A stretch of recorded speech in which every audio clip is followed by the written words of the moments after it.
Assalamualaikum, Bu Bidannya ada Mbak? Salam, ada Ibu. Sebelum ketemu sama Bu Bidannya, saya ingin mencatat informasi Ibu dulu ya. Iya Bu. Dengan Ibu siapa? Ibu Legita Bu, Untuk alamatnya, di Kampung Pakuni, Kecamatan Tambelang Bu. pekerjaannya, Ibu rumah tangga. pendidikan terakhirnya. Pendidikan terakhir saya SMA Bu. Baik. Umurnya berapa? Umur saya 25 tahun. Saya sudah mengisi data informasi Ibu ya. Sekarang saya ingin tensi dulu Bu ya.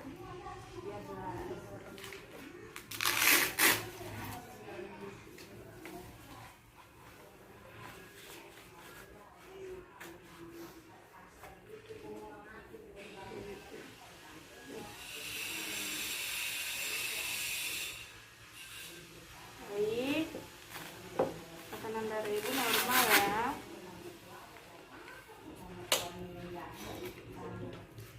Tekanan Ibu 130/80.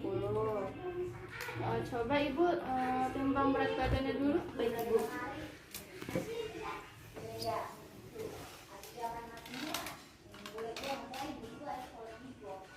Oke. Berat badan Ibu 50.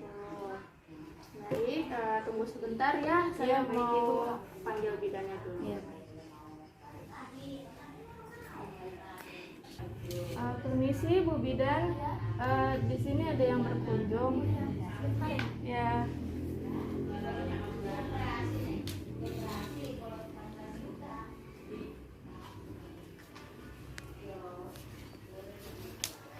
Selamat siang Ibu.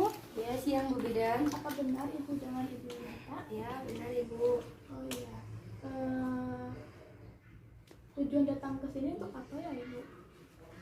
Jadi gini Bu Bidan, saya kesini untuk memilih, kayak bingung buat KB gitu Bu. Iya. Jadi apa yang cocok untuk buat saya Bu? Nah, tujuan saya di sini untuk konseling terkait jenis alat kontrasepsi yang menggunakan alat apa saja saya selain kondom yang bisa saya gunakan nanti. Maklum saya di sini masih kurang mengerti Bu Bidan. Oh, jadi Ibu ingin ber-KB ya? Iya. Sebelumnya apa Ibu sudah menggunakan alat kontrasepsi? Oh sudah Bu, hanya memakai kondom saat berhubungan seksual saja. Oh, Ibu hanya itu ya, memakai kondom. Lalu Ibu sudah punya anak? Kalau sudah, Ibu punya anak berapa? Sudah Bu, saya baru punya anak 1 tahun. Oh iya, emang anak sumber itu tuh masih waktu yang baik untuk menjaga kehamilan agar Ibu bisa fokus mengurus anak Ibu sekarang. Baik, saya mulai konselingnya ya, agar membutuhkan waktu.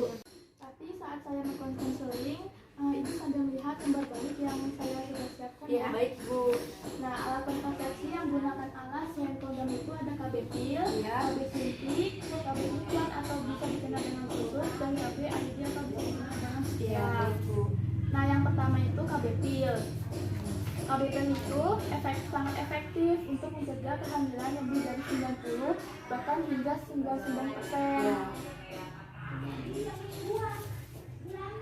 Nah, tablet ini setelah Ibu mengonsumsi pil KB ini akan menghambat perkembangan sel telur dan ovarium wanita selama siklus menstruasi. Nah, selama siklus menstruasi ini tingkat estrogennya akan rendah dan biasanya mendapat pemicu kelenjar pituitari untuk mengirimkan suatu hormon yang memulai pengembangan telur. Nah, di sini ada kontraindikasinya. Kontraindikasinya itu harus digunakan setiap hari pada waktu yang sama. Terus bila Ibu lupa minum 1 pil saja, maka kegagalannya akan semakin besar. Lalu tidak dapat mencegah penyakit infeksi menular. Di sini ada keuntungan dan kerugiannya. Keuntungannya sangat efektif bila digunakan secara benar, tidak mengganggu produksi menstruasi, kesuburannya akan cepat kembali jika ibu sudah tidak menggunakan pil KB ini, terus tidak mengandung estrogen dan dapat dihentikan setiap saat. Lalu kerugiannya hampir 30-60% mengalami gangguan haid. BB ibu akan bertambah, harus digunakan setiap hari, payudara tegang, mual, pusing, dan timbul jerawat. Lalu tidak dapat melindungi penyakit menular seksual. Di sini ada efek sampingnya ibu. Efek sampingnya itu perubahan pola haid yang berupa bercak atau bisa disebut dengan spotting dari payudara, perubahan mood, dan serta timbulnya keluhan seperti sakit kepala, pusing, peningkatan atau penurunan BB berat badan ibu. Nah, jenis pil KB ini ada dua, yaitu pil kombinasi dan pil mini.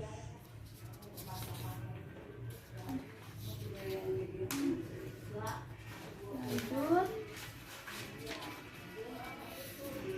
Nah, hal yang harus diketahui oleh calon aseptor pil KB seperti ibu ini, minum pil pada jam yang sama. Misalnya ibu minum jam 7 pagi, maka besoknya itu harus minum lagi di jam 7 pagi itu. Lalu yang kedua, minum pil yang pertama pada haid yang pertama. Yang ketiga, bila terjadi muntah yang terus menerus, lebih baik gunakan alat kontrasepsi yang lain. Terus bila lupa minum 1 atau 2 pil, maka harus minum pil yang terlupa. Bila haid ibu tidak teratur, maka segera periksa kehamilan di tenaga kesehatan yang terdekat. Nah, yang alat kontrasepsi yang kedua itu ada KB suntik. KB suntik itu adalah kontrasepsi hormonal yang disuntikkan di bagian tertentu seperti lengan atas, paha, atau bokong. Nah, setelah disuntikan ini kadar hormonnya akan meningkat dan kemudian menurun secara bertahap hingga suntik selanjutnya. Di sini ada efek samping. Efek sampingnya itu tidak mencegah dari penyakit kelamin, perdarahan pada vagina, sakit kepala, siklus mensnya nggak teratur, dan kenaikan berat badan. Lalu keefektivitasnya lumayan tinggi dalam mencegah kehamilan.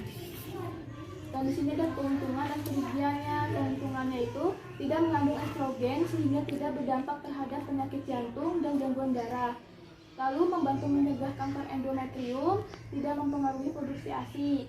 Nah, kerugiannya itu hampir 30-60% mengalami gangguan siklus haid. BB ibu akan bertambah, tidak dapat melindungi penyakit menular seksual, lambatnya kembali kesuburan jika setelah ibu menghentikan kontrasepsi ini, lalu kandungan jangka panjang. Nah, jenis KB ini ada 3, yaitu ada 2 bulan, KB suntik 2 bulan, KB suntik 3 bulan, dan KB suntik 1 bulan.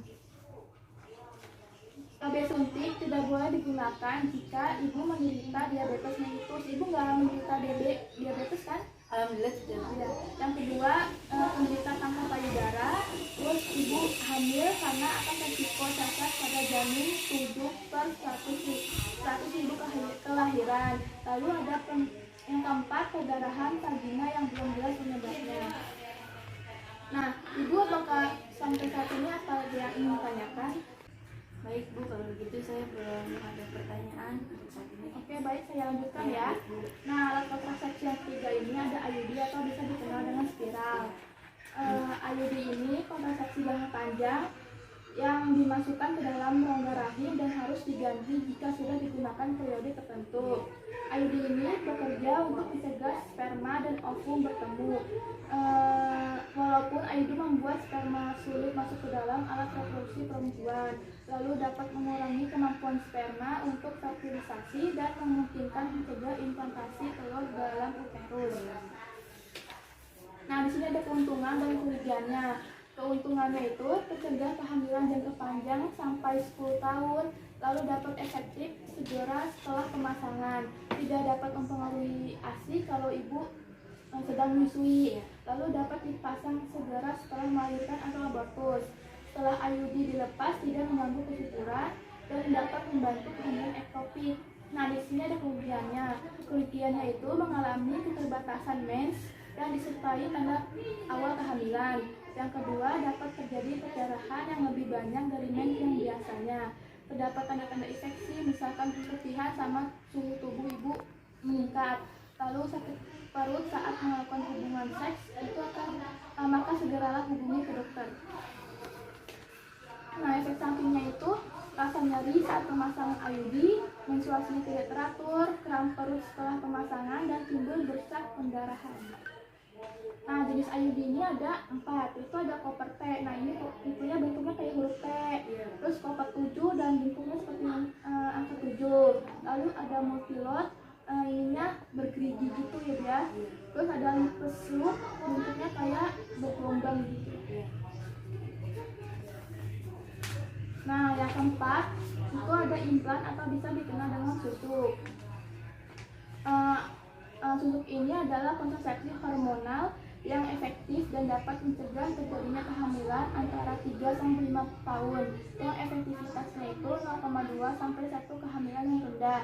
Setelah pemasangan implan ini, kendi serviks akan mengental, mengganggu proses pembentukan endometrium sehingga sulit terjadi implantasi dan bisa menekan ovulasi. Keuntungannya itu ada mencegah kehamilan hingga 5 tahun, kesuburan kembali pulih setelah implan ini dilepas, tidak memerlukan pemeriksaan dalam, tidak mengandung hormon estrogen, tidak memberikan masalah saat melakukan hubungan seks, tidak mengganggu produksi ASI, dan bisa dilepas kapan saja. Kerugiannya itu setelah pemasangan akan terasa mual, sakit kepala, perubahan perasaan atau gelisah. Yang kedua, dapat meningkat atau menurunnya berat badan ibu. Terus perlu dilakukan pembedahan kecil, itu pemasangan dan pelepasannya juga. Terus tidak dianjurkan wanita yang punya kanker darah, kolesterol tinggi, terus penyakit kanker empedu, penyakit jantung, dan siklus haid yang tidak teratur. Nah, efek sampingnya itu ada perubahan pola haid yang berupa perdarahan bercak atau bisa disebut dengan spotting. Terus meningkatkan jumlah haid. Yang ketiga, bakal timbul amonera hingga timbul keluhan seperti sakit kepala, pusing, peningkatan atau penurunan berat badan ibu. Jenis-jenis implan itu ada 3. Norplan ini batangnya ada 6. Nah, implanon batangnya ada 1 dan Jadena itu batangnya ada 2.